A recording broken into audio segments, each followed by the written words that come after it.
akan datang kepada kita, kayaknya kita yang akan mengalami Bapak Ibu. Karena ciri-cirinya sudah terjadi.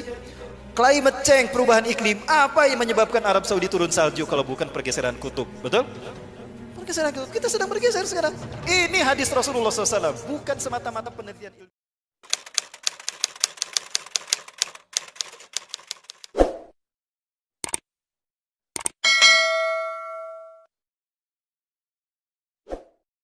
Nah, ini Mekah zaman kita sekarang.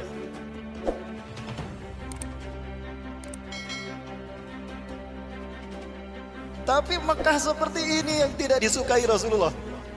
Demi Allah. Bahkan Rasulullah pernah berdoa, Allahumma barik lana fi Syam wa barik lana fi Yamanina. Ya Allah, berkahilah untuk kami Syam kami, dan berkahilah untuk kami Yaman kami. Syam di atas, Yaman di bawah. Najd itu Saudi Arabia dilewat. Maka para sahabat meminta kepada Rasulullah, ya Rasulullah, udullah yubarik lana fin Najdin aidan. Ya Rasulullah, doakan kami juga agar Allah memberkahi kami Najd, agar Najd diberkahi juga. Maka kemudian Rasulullah SAW berdoa lagi, tapi Rasulullah kembali tidak menyebutkan Najd. Sahabat meminta lagi untuk yang kedua kalinya, udullah yubarik lana fin Najdin aidan. Ya Rasulullah, doakan juga kepada Allah ya Rasulullah, agar Allah memberkahi Najd juga untuk kami. Maka yang ketiga kalinya Rasulullah bersabda, inna fiha tahayyadu al-zalazil wal fitan wa takhruju fi qarnu syayatin. Sesungguhnya di Najdlah akan muncul huru-hara, kegonjang-ganjingan dunia, dan akan muncul padanya tanduk setan. Ini sering saya bahas sekalian. Akan muncul tanduk setan di bumi Saudi Arabia. Najd itu nama dari zaman Rasulullah sampai Turki Utsmani 1924. Tahun 1932 Abdul Aziz bin Abdurrahman Al-Saud mempersatukan kerajaan-kerajaan Arab. 13 lebih kerajaan Arab dipersatukan, diikat dalam satu kerajaan dengan nama Al-Mamlakah As-Saudi Al-Arabiyah, kerajaan Saudi Arabia. Artinya kerajaan Ibnu Saud, pemilik Jazirah Arab, pemilik negeri Arab. Itu arti Al-Mamlakah As-Saudi Al-Arabiyah. Ya, maka berubah menjadi gitu, tidak lagi Najd. Dan di sini ada tanduk setan kata Rasulullah. Tanduk setan yang mana para sekalian? Kalau saya sih melihatnya yang ini. Karena di sinilah akan muncul huru-hara petaka dan gonjang-ganjing dunia. Ya. Dan hari ini sudah terjadi Bapak Ibu. Bahkan tanduk setannya pun sudah muncul. Lambang bulan sabit begini di atas Zamzam Tower ini adalah itu tanduk setannya. Dan Rasulullah juga menyebutkan tadi, waqad adalah as-sa'atu al-Ka'bah, dan sungguh bayang-bayang as-sa'ah menutup Ka'bah. Pertama kali saya membaca hadis ini saya nggak paham apa maksudnya, karena saya belum lihat apapun. Tapi setelah berdirinya Zamzam Tower, wah di situ baru saya paham. Allahu Akbar, itu maksud Rasulullah SAW. Pertama kali saya datang melihat Zamzam Tower ini, saya tatap sekali para Allah. Lama tidak melihat ini. Begitu saya datang, wih Zamzam Tower udah selesai itu. Perhatikan Zamzam Tower ini, dan perhatikan benda ini satu ini. Mekah sekitarnya menyebut ini adalah as-sa'ah. As-sa'ah itu artinya jam, waktu. Apa kata Rasulullah tadi? Tanda kiamat akan datang pada kalian apabila bayang-bayang as-sa'ah menutup Ka'bah. Waktu Rasul mengucapkan ini, as-sa'ahnya ada tidak? Tidak ada. Itu yang membuat saya bingung. Sementara saat itu saya memahami, as-sa'ah itu adalah kiamat. Tadi dibacakan ayatnya. Iqtarabatis sa'ah, telah dekat as-sa'ah, kiamat kepada manusia. As-sa'ah, bayang-bayang kiamat menutup Ka'bah. Saya nggak paham saat itu, tapi begitu berdiri ini Zamzam Tower dan ada jamnya, orang Arab menyebutnya as-sa'ah. Oh ini dia.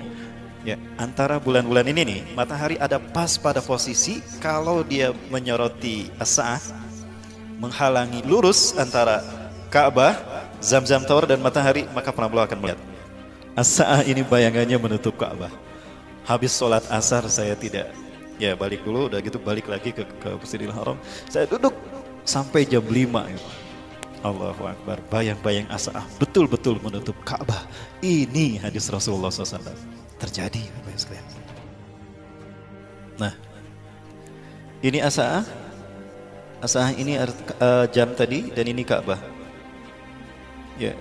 Orang-orang yang ada di bawah sini melihat matahari ada pas di tengah-tengah bulan tadi, maka jadilah bulan bintang.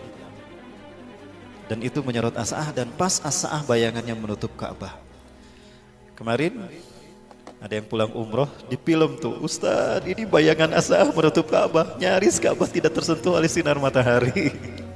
Merinding Bapak Ibu, kiamat sudah dekat Allah. Allahu Akbar. Bahkan yang Rasulullah sebutkan juga tanduk setan ada di sana, itu tanduk setan ini. Saat saya di bawah saya melihat matahari ada di sini Bapak Ibu. Matahari kan bintang. Ya bintang. Ini jadi bulan bintang. Apakah bulan bintang simbol Islam? Tidak, bukan. Islam tidak menyembah dewa bulan dan dewa matahari, tidak. Sudah jelas Allah mengatakan pada itu kalau bulan dan matahari adalah tanda kekuasaan Allah. Wa min ayatihi al-lail wan-nahar wasyamsu wal-qamar. Sebagian dari tanda kekuasaan Allah adalah siang, malam, matahari dan bulan. La tasjudu lisyamsi wala lil-qamar. Jangan kamu sujud kepada matahari dan bulan. Wasjudu lillahi alladhi khalaqahun. Tapi sujudlah kepada Allah yang menciptakan malam, siang, bulan dan matahari. In kuntum iyyahu ta'budun. Kalau hanya kepada Allah kalian menyembah. Coba lihat di masjid-masjid sekarang. Dalam teknik arsitektur yang ditemukan oleh Sinan, setiap masjid selalu ada kubah.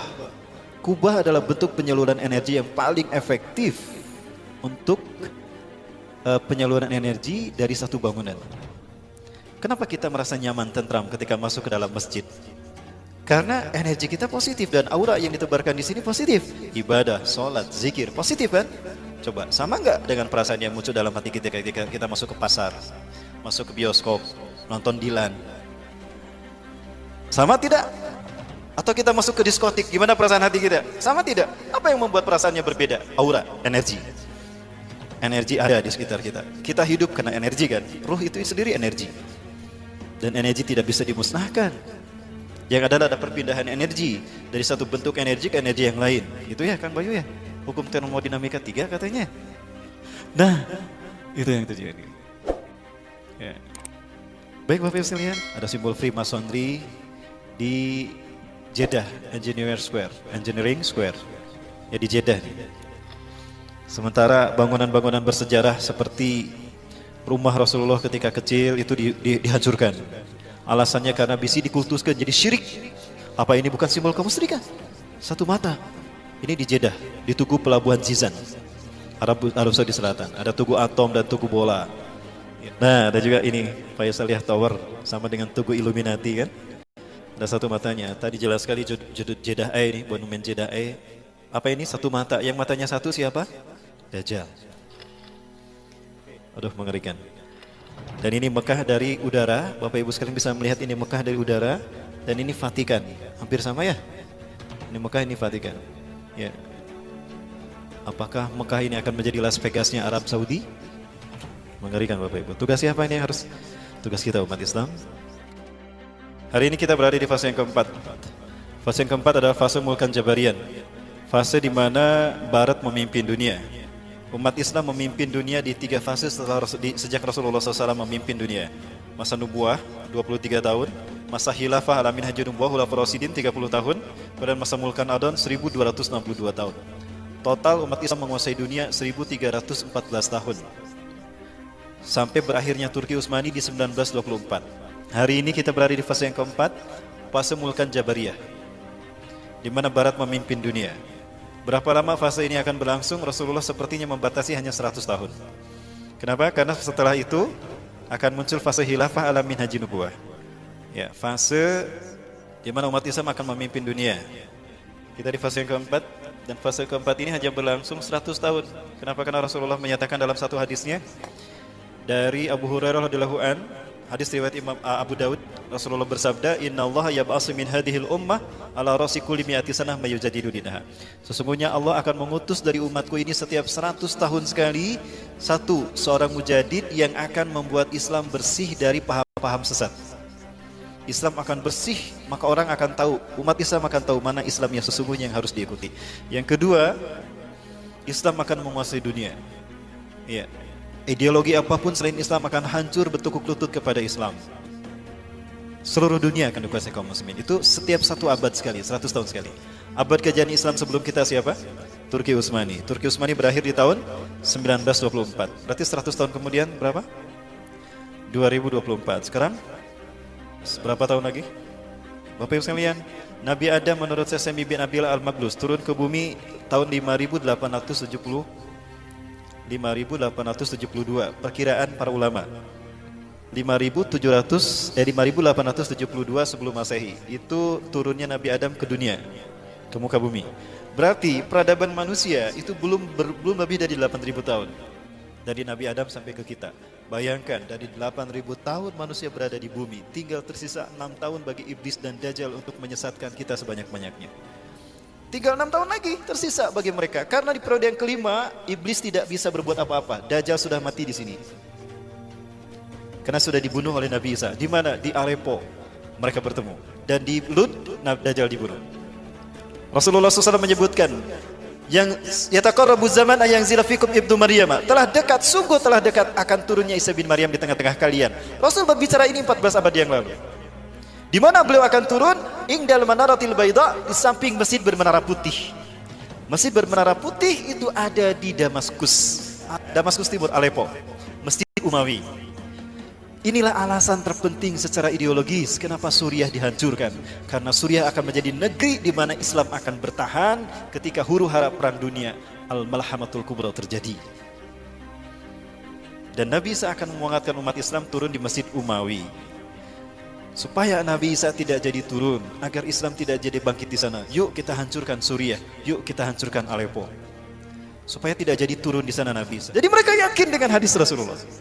Maka Suriah dihancurkan. Tapi walaupun demikian tetap Suriah akan dikuasai kaum muslimin. Tidak lama lagi Bapak Ibu sekalian, 6 tahun lagi.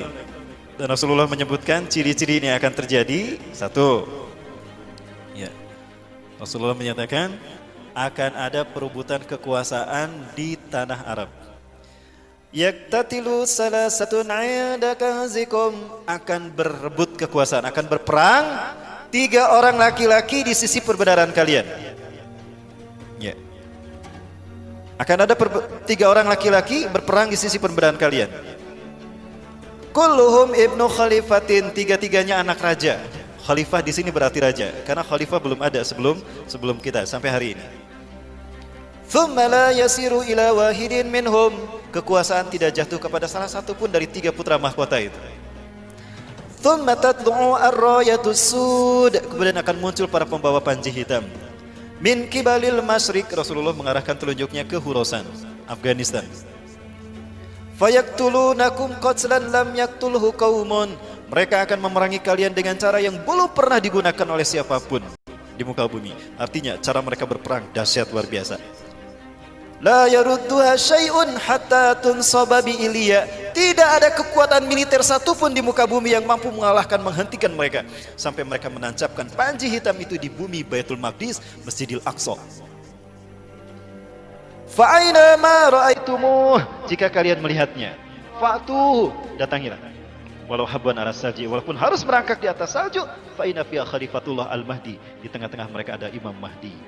Cirinya perebutan kekuasaan di tanah Arab putra mahkota. Kedua, turun salju. Sudah turun belum salju di tanah Arab? Sudah, para Allah. Allahu Akbar. Ya. Baik Bapak Ibu sekalian, ya, akan ada 3 tahun tersulit, di mana ini akan terjadi membuat Dajjal muncul. Di saat-saat itulah kita akan menyaksikan cuaca yang aneh, situasi yang aneh di muka bumi. Ya, akan ada perubahan iklim, perubahan cuaca, para Allah. Ya. Ini saya sering sampaikan di beberapa majelis taklim. Bapak Ibu sekalian, akan ada benda langit yang datang ke antariksa kita, ke tata surya kita. Benda langit ini diperkirakan menurut antariksawan dari barat bahwa ini lebih besar daripada bumi, jauh lebih besar dari bumi, di bawah Jupiter. Ini tidak menabrak bumi tapi melintas. Namun ketika melintas bumi dapat kita bayangkan benda ini lebih besar daripada bumi kita. Dan benda ini memiliki daya tarik magnetik. Artinya bumi akan tersedot energinya. Ketika bumi tersedot energinya, maka akan terjadi pergeseran kutub, polar shift. Pernah terjadi tahun 12.000 sebelum Masehi, di mana terjadi polar shift. Spesies mamut saat itu mati membeku tiba-tiba. Amerika membeku tiba-tiba. Yang kemudian bumi berputar mengelilingi itu. Akibatnya apa? Terjadi pergeseran arah, barat pindah ke timur, timur pindah ke barat. Dan bumi miring begitu. Terjadilah perpanjangan waktu. Ini hadis Rasulullah SAW, bukan semata-mata penelitian ilmiah. Sayati alaikum lailun tuluha kasalasati layalin, akan datang kepada kalian satu malam yang panjangnya sama dengan 3 malam. Siap-siap nanti Patromak Center akan datang kepada kita, kayaknya kita akan mengalami Bapak Ibu. Karena ciri-cirinya sudah terjadi. Climate change, perubahan iklim. Apa yang menyebabkan Arab Saudi turun salju kalau bukan pergeseran kutub? Betul? Pergeseran kutub. Kita sedang bergeser sekarang. Cuaca udah gak karuan. Ya, iklim sudah nggak karuan, tidak bisa diprediksi lagi, tidak bisa diperkira lagi. Kemudian banyak gempa bumi dan longsor, kemudian banyak juga gunung meletus. Itu bumi karena sedang mempertahankan posisinya dan mengeluarkan energinya tersedot oleh benda langit ini. Maka kemudian benda langit ini mengarah ke matahari, bumi kembali, utara kembali ke utara, selatan ke selatan. Tapi posisi barat dan timur terbalik. Maka ketika matahari terbitnya dari mana? Dari barat. Itulah hin, kata Rasulullah. Fadhalika hin. Dan inilah arti hin yang sesungguhnya dalam Al-Quran. وَقُلْنَا اهْبِطُوا بَعْضُكُمْ لِبَعْضٍ عَدُوٌّ وَلَكُمْ فِي الْأَرْضِ مُسْتَقَرٌّ وَمَتَاعٌ إِلَى حِينٍ. Hin di sana terbitnya matahari dari barat. Ya. Dan untuk kembali lagi barat ke barat, timur ke timur tidak lebih dari 12 jam. Maka besoknya kata Rasulullah akan kembali terbit dari timur. Tapi hari-hari itu adalah hari di mana Allah sudah menutup pintu taubat dan Allah akan memperlihatkan tanda-tanda besar yang lain. Maka akan terjadi hujan meteor saat itu. Kenapa hujan meteor terjadi? Benda langit ini mendekat ke matahari, terbakar dia, tidak kuat, meledak dia, meledak. Maka puing-puing serpihan-serpihannya menghujani bumi menjadi meteor. Rasulullah menyebutkan akan ada hujan meteor. Akibatnya apa? Bumi terbakar oleh meteor ini dan akibatnya terjadilah kabut asap menutup bumi selama 40 hari 40 malam. Tanda kiamat yang kedua, tanda besar kiamat yang kedua. Kemudian akan muncul binatang melata yang akan menyebutkan kepada manusia. Kalau dulu manusia tidak beriman kepada tanda-tanda kekuasaan Allah, binatang melatanya besar kata Rasulullah, tubuhnya penuh dengan bulu. Bulu-bulunya halus luar biasa berwarna putih. Jika binatang sudah ini muncul, maka Ya'juj Ma'juj akan datang. Siapa Ya'juj Ma'juj? Ciri kalau Ya'juj Ma'juj akan datang, petaka akan menimpa bangsa Arab kata Rasulullah. Rasulullah terbangun dari tidurnya. Zainab binti Jahsin, istri beliau menyaksikannya. Rasulullah bersabda, "Wailun la ilaha illallah, wailun lil arabi min syarrin qad iqtaraba." Tidak ada Tuhan selain Allah. Kecelakaan petaka akan menimpa bangsa Arab karena keburukan yang telah mendekat. Futihal yauma min radbin Ya'juj wa Ma'juj misla hadhi. Lubang Ya'juj Ma'juj sudah terbuka sebesar ini. Itu 14 abad yang lalu. Hari ini sudah tidak terbuka lagi. Rasul menyebutkan petakanya akan menimpa bangsa Arab. Siapa bangsa Arab yang dimaksudkan Rasulullah? Palestina bangsa Arab bukan? Suriah, Irak, Afghanistan, Mesir, Tunisia, Libya, Yaman, bangsa Arab bukan? Bagaimana kondisi bangsa-bangsa itu? Siapa yang membantai mereka? Apakah itu Ya'juj Ma'juj? Itu Ya'juj Ma'juj KW-nya. Bapak Ibu sekalian, ini akan telah terjadi. Tapi ingat kata Rasulullah akan muncul kebangkitan Islam. Dan akan ada 3 titik yang membuat umat Islam memiliki kemampuan untuk bangkit. Di mana satu Ahlus Syam akan muncul dari Suriah dan Palestina, pejuang-pejuang tauhid yang tangguh yang tidak akan bisa dikalahkan oleh mereka. Ada kemungkinan kalau dari Palestina ini Izzuddin Al-Qassam, sayap militer Hamas. Dari Suriah ada kemungkinan bangkitnya Al-Qaeda Suriah yang dulu disebut dengan Front Free Syrian Army FSA, Ahrarus Syam, Juyusul Islam, Juyusul Fatat, Al-Jabhah Al-Nusrah akan bersatu di bawah satu panji Syam. Sekarang panji hitam sudah bergerak, sudah berkibar di Jazirah Gaza, di pantai Gaza, di Selat Gaza. Yang kedua, Ashabul Ratisud yang akan bergerak dari